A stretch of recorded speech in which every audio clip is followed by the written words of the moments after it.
Hello everyone, आप सभी का अपने चैनल द बुकलाइट पे फिर से स्वागत है। आशा करता हूँ आप सब सही होंगे और अपनी पढ़ाई मज़े से कर रहे होंगे। तो फ्रेंड्स, आज का लेक्चर शुरू करने से पहले मैं आपको आज के लेक्चर के बारे में थोड़ा सा ब्रीफ कर देता हूँ कि आज हम क्या पढ़ने वाले हैं। तो आज हम पढ़ेंगे फिजिक्स के बहुत ज़्यादा इंपॉर्टेंट क्वेश्चन जो अब तक पेपर में आए हैं, और इन्हीं क्वेश्चन के पेपर में आने के बहुत ज़्यादा चांसेस हैं। आप देखिए, जितने भी आने वाले पेपर होंगे मेरी वीडियो में से आपको 80% क्वेश्चन मिलेंगे। तो अगर आप भी रेलवे की तैयारी कर रहे हो और इस बार नंबर निकालना चाहते हो तो हमारे साथ जुड़े रहें, वीडियो को लास्ट तक देखें। और इससे पहले मैंने इसकी 4 वीडियो ऑलरेडी अपलोड कर दी हैं, उनको भी जाके आप देख सकते हो, विजिट कर सकते हो, और मैंने उनका लिंक डिस्क्रिप्शन बॉक्स में दे दिया है। तो चलिए समय न गवाते हुए आज का लेक्चर।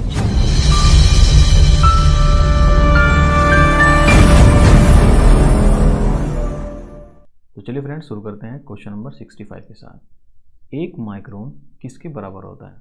तो इसका आंसर है ऑप्शन नंबर 3, 10 की घात -6 मीटर, और ये 1 मीटर का 10 लाखवां हिस्सा है। सबसे ज़्यादा इंपॉर्टेंट क्वेश्चन ये है कि हम माइक्रोन से क्या मापते हैं। तो हम माइक्रोन से तरंग दैर्ध्य मापते हैं, और इसी के साथ साथ हम इससे कोशिकाएं यानी कि सेल्स और बैक्टीरिया भी नाप सकते हैं। तो ये आपको नोट करके लिखना है, दो बातें, कि हम इससे तरंग दैर्ध्य मापते हैं और कोशिका एंड बैक्टीरिया भी मापते हैं। ठीक है फ्रेंड्स, चलिए बढ़ते हैं नेक्स्ट क्वेश्चन की तरफ। देखिए 66 में दिया है, एक नैनोमीटर किसके बराबर होता है? तो इसका आंसर है ऑप्शन नंबर 4, 10 की घात -7 सेंटीमीटर। और नैनोमीटर जो है ना, 1 मीटर का 1 अरबवां हिस्सा है। ये आपको ध्यान रखना है कि ये मीटर का 1 अरबवां हिस्सा है। तो अगर इसको मीटर में चेंज करना है तो मैं लिखूँ 10 की घात -9 मीटर। देखिए, ये इसका आंसर हो सकता था -9 दे रखा है, लेकिन ये मीटर में है। इनमें से कोई सा भी आंसर नहीं है। अगर यहाँ पे मीटर होता तो इसका आंसर होता। और सबसे इम्पोर्टेंट क्वेश्चन कि हम नैनोमीटर से मापते क्या हैं? तो हम नैनोमीटर से परमाणु तत्व की जो विमाएं होते हैं उनको व्यक्त करते हैं, और इसी के साथ साथ हीलियम परमाणु का व्यास भी इसी से ज्ञात किया जाता है। तो आपको ये नोट कर लेना है। ठीक है फ्रेंड्स, चलिए बढ़ते हैं नेक्स्ट क्वेश्चन की तरफ। देख फ्रेंड्स, 67 में दिया है, किसी कण को समावस्था में रखने के लिए बलों का न्यूनतम संख्या क्या है? तो इसका आंसर ऑप्शन नंबर 2, 2 ही होते हैं। देखो, बल जो होता है ना, वो 2 प्रकार से लगता है। जैसे कि हमारे पास कोई आइटम है, ठीक है, और ये अपनी विराम अवस्था में रखा है। जब हम इसमें पहला बल लगाएंगे तो इसके अंदर क्या होगा, मूविंग होगी, तो ये घूमने लगेगा, और ये तब तक घूमता रहेगा जब तक हम इस पर दूसरा बल नहीं लगाएंगे। और हमेशा आपको ये ध्यान रखना है, और हमेशा कि दूसरा जो बल है वो हमेशा विपरीत दिशा में लगेगा पहले बल की, तभी जाके ये संतुलित होगा। और दूसरा बल हमेशा वस्तु को संतुलित करने के काम ही आता है। और वस्तु हमेशा तब संतुलित होगी जब उस पर लगने वाले सारे बल शून्य हो जाएंगे, तभी वो वस्तु संतुलित कहलाएगी। ठीक है फ्रेंड्स, ये चीज़ आपको याद रखनी है। चलिए बढ़ते हैं नेक्स्ट क्वेश्चन की तरफ। देखिए 68 में दिया है, एक समान संगति वाली एक धातु की गेंद और एक रबड़ की गेंद दोनों एक ही वेग से समान रूप से भित्ति पर प्रहार करती हैं। रबड़ की गेंद तो प्रतिक्षेपित होती है और धातु की गेंद प्रतिक्षेपित नहीं होती। इससे क्या निष्कर्ष निकाला जा सकता है? तो चलिए फ्रेंड्स, हम इसके एग्जाम्पल देखते हैं। देखिए, इसका आंसर है ऑप्शन नंबर 1, रबड़ की गेंद संवेग में अधिक परिवर्तन सहती है। देख फ्रेंड्स, मैं आपको इस क्वेश्चन को एग्जांपल से समझाता हूँ। आपके पास 2 गेंद है, एक रबड़ की गेंद है, एक धातु की गेंद है। जब हम रबड़ की गेंद को धरती पे मारेंगे, ठीक है, तो एकदम गद्दा खाएगी, एकदम उछाल खाएगी वापस की तरफ। लेकिन जो धातु की गेंद होगी उसके साथ ऐसा कुछ भी नहीं होगा। ठीक है, अगर हम उसको नीचे मारेंगे तो वो नीचे ही रह जाएगी, वापस नहीं आएगी। तो इससे हम ये कह सकते हैं कि जो रबड़ की गेंद है ना, उसके अंदर अधिक परिवर्तन होता है कंपेयर ऑफ धातु की गेंद से। इनफैक्ट मैं ये कह सकता हूँ कि जो रबड़ की गेंद है उसके अंदर दुगना संवेग बल होता है। संवेग बल किससे? धातु की गेंद से। ये भी क्वेश्चन अलग से सेपरेट में आ सकता है कि बताइए कितना संवेग होता है, तो दुगना संवेग होता है धातु की गेंद से। किसमें? रबड़ की गेंद में। ठीक है फ्रेंड्स, चलिए बढ़ते हैं नेक्स्ट क्वेश्चन की तरफ। देखिए 69 में दिया है, निम्नलिखित में से क्या सोपानी परिणाम है? तो इसका आंसर है ऑप्शन नंबर 4, स्थिर विद्युत विभव। देखिए, मैं आपको उदाहरण के तौर पर समझाता हूँ कि क्वेश्चन में क्या कहना चाह रहा है। देखिए, V बराबर W/Q होता है, ये इसका रूल है, जिसमें W तो पता होगा आपको क्या होता है, कार्य होता है, ठीक है, और Q बराबर है आवेश, और ये दोनों के दोनों एक अदिश राशि है, ठीक है। और v बराबर हम लिख सकते हैं, ये एक क्षमता भी होती है और इसको हम वैभव भी बोलते हैं, ठीक है फ्रेंड्स। और ये भी क्या है, एक अदिश राशि है, और इसलिए कार्य और आवेश भी एक अदिश राशि है, इसलिए v यानी कि आवेश भी क्या है, एक अदिश राशि ही है, इसलिए इसका आंसर है स्थिर विद्युत वैभव, ठीक है फ्रेंड्स। चलिए बढ़ते हैं नेक्स्ट क्वेश्चन की तरफ। देखिए क्वेश्चन नंबर 70 में दिया है, निम्नलिखित में से क्या वेक्टर परिणाम है, तो इसका आंसर है ऑप्शन नंबर 1 गति। देखिए फ्रेंड्स, गति और चाल दोनों की दोनों एक अदिश राशि है, जो कि ये बताती है कि कोई वस्तु कितनी तेजी से गति करती है, बस ये दोनों की दोनों दूरी नापती हैं। और इसके विपरीत जो वेग है वे एक सदिश राशि है, जो दिशा के साथ साथ दूरी भी व्यक्त करता है। देखिए जैसे मैं आपको एग्जांपल के तौर पे समझाता हूँ, जैसे कि मैंने लिखा 80 किलोमीटर प्रति आवर, तो ये क्या होगी, चाल हो गई या गति हो गई। जबकि अगर मैं वेग लिखूँगा तो वेग लिखूँगा 80 किलोमीटर प्रति आवर उत्तर या फिर पूर्व कोई सी भी दिशा। तो दिशा मुझे मेंशन करनी पड़ेगी अगर मुझे वेग बताना है तो, क्योंकि वेग क्या है, एक सदिश राशि है और गति और चाल क्या है, एक अदिश राशि, ठीक है फ्रेंड्स। चलिए बढ़ते हैं नेक्स्ट क्वेश्चन की तरफ। देखिए क्वेश्चन नंबर 71 में दिया है, एक समान गति वाला पिंड, तो इसका आंसर है ऑप्शन नंबर 1 त्वरित नहीं होता। तो चलिए फ्रेंड्स बढ़ते हैं नेक्स्ट क्वेश्चन की तरफ। देखिए 72 में दिया है, एक समान वेग से चल रही गाड़ी में से एक व्यक्ति प्लेटफॉर्म पर एक गेंद गिराता है। प्लेटफॉर्म पर खड़े एक प्रेक्षक द्वारा देखी जाने वाली गेंद का पथ कैसा होगा, तो इसका आंसर ऑप्शन नंबर 3 परवलय होगा। देखिए फ्रेंड, आप ऑब्जर्व कीजिए, एक ट्रेन है और इसमें एक व्यक्ति खड़ा है और इसके हाथ में गेंद है। इस गेंद को ये एक प्लेटफॉर्म पर फेंक रहा है, ठीक है, इसने यहाँ पे गेंद को फेंक दिया और यहाँ पे कोई व्यक्ति खड़ा है जो इसको ऑब्जर्व कर रहा है, देख रहा है, वही क्या है, प्रेक्षक है। देखिए जब ये ट्रेन चल रही है ना और ये व्यक्ति भी इसके साथ जा रहा है तो गेंद भी इसके साथ जा रही होगी, तो गेंद का प्रारंभिक वेग और ट्रेन का वेग बराबर होगा, पहली बात तो ये ध्यान रखिए।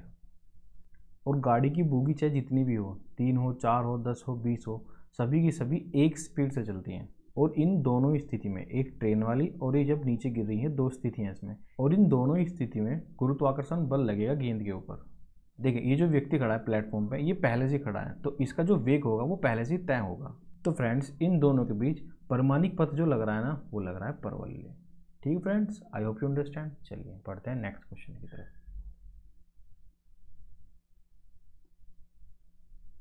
देख फ्रेंड्स 73 में दिया है, एक उत्क्रमीय और एक अनुत्क्रमीय इंजन तापमान के समान सीमाओं के बीच कार्य कर रहे हैं, तो इसका आंसर है ऑप्शन नंबर 1, उत्क्रमीय इंजन की दक्षता अनुत्क्रमीय इंजन से अधिक होगी। देखिए पहले मैं आपको बता देता हूँ कि ये उत्क्रमीय का मतलब क्या होता है और ये अनुत्क्रमीय का मतलब क्या होता है। एक सिंपल सी बात है, 2 इंजनों के बारे में बात कर रहे हैं, एक इंजन ये है और एक इंजन ये है।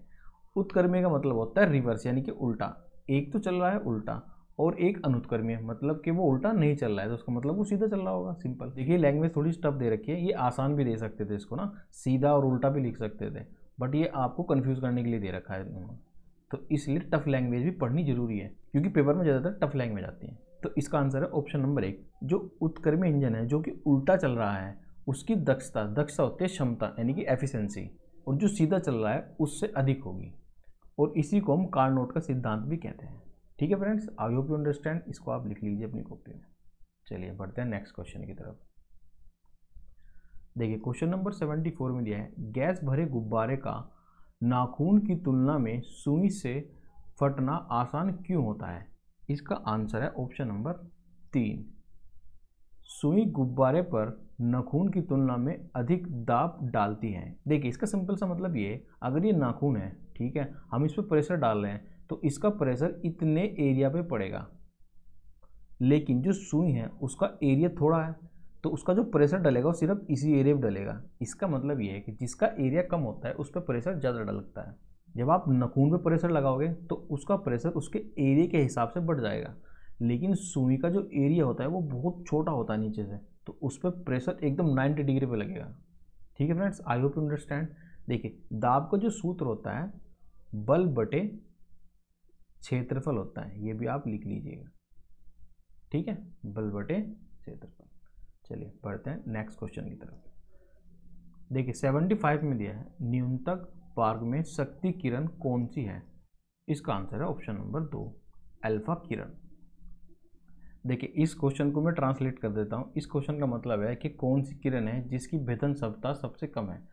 ये जो पारगम दिया हुआ है ना, इसका मतलब होता है भेदन क्षमता, और इसका आंसर है ऑप्शन नंबर 2 अल्फा किरण की जो भेदन क्षमता होती है वो सबसे कम होती है। देखो मैं यही तो कह रहा था कि टफ लैंग्वेज, ये भी क्या है, टफ लैंग्वेज ही है। और आपको एक चीज़ ध्यान हो रखनी है, बीटा किरणों की जो भेदन क्षमता होती है ना वो अल्फा किरणों से ज़्यादा होती है, और सर्वाधिक भेदन क्षमता होती है एक्स की और वाई किरणों की। इन दोनों की भेदन क्षमता सबसे अधिक होती है, और सबसे कम होती है अल्फा किरण की, और इससे ज़्यादा होती है बीटा किरण की, और इन दोनों की सर्वाधिक होती है। ठीक है friends, I hope you understand. चलिए बढ़ते हैं नेक्स्ट क्वेश्चन की तरफ।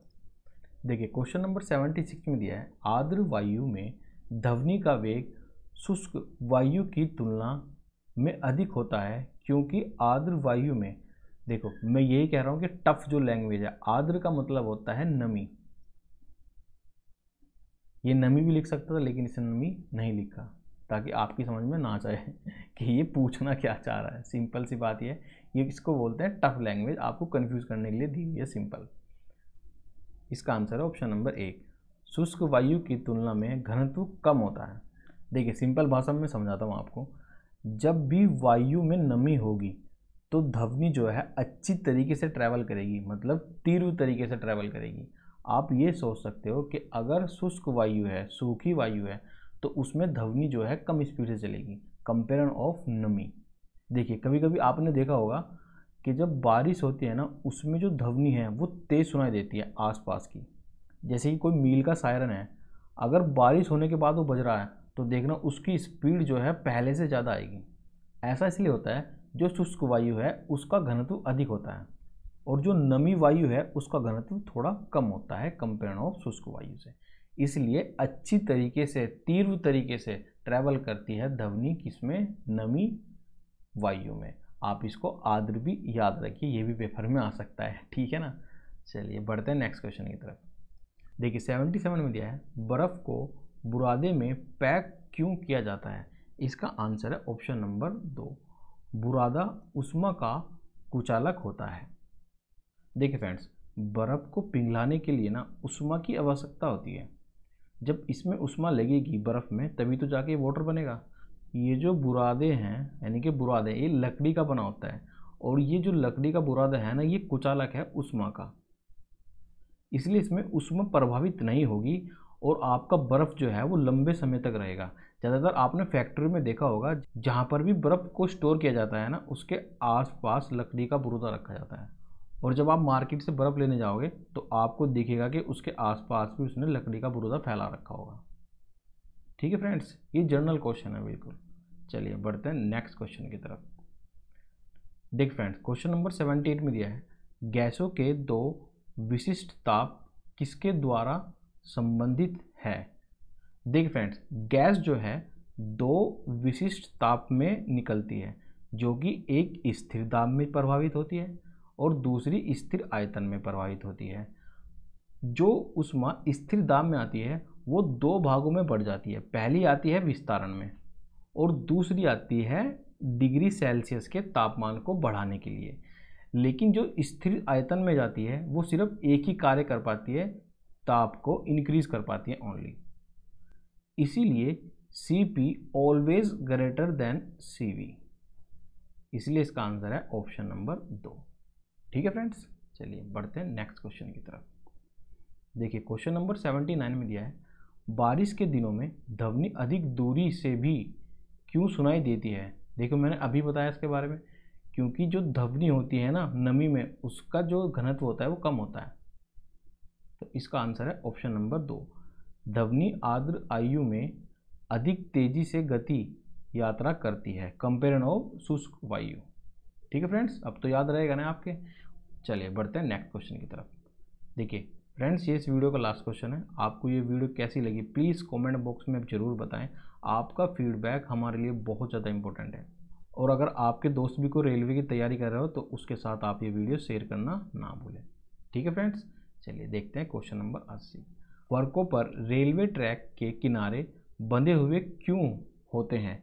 इसका आंसर है ऑप्शन नंबर 3, जिससे ट्रैक के कारण सामान्य प्रतिक्रिया के क्षैतिज घटक से आवश्यक केंद्राभिसारी बल प्राप्त किया जा सके। देख फ्रेंड्स, ये जो केंद्राभिसारी बल है ना, ये क्या होता है? देखिए, जब सड़क पे कोई मोड़ आ जाता है और वहाँ पे कोई वाहन चल रहा है तो उसके साथ साथ वो भी वर्ताकार घूमता है, और जब वो घूमता है तो उसको बल ज़्यादा लगाना पड़ता है और इसी बल को हम केंद्राभिसारी बल बोलते हैं। It is very simple. बस ये कहाँ पे लगेगा? मोड़ पर। ठीक है, ये आपको ध्यान रखना है। तो चलिए फ्रेंड्स, ये वीडियो यहीं पे एंड करते हैं। मिलते हैं नेक्स्ट वीडियो में नए क्वेश्चन और नए जोश के साथ। तब तक के लिए अपना ध्यान रखें और पढ़ते रहें। Thank you everyone, thank you for watching.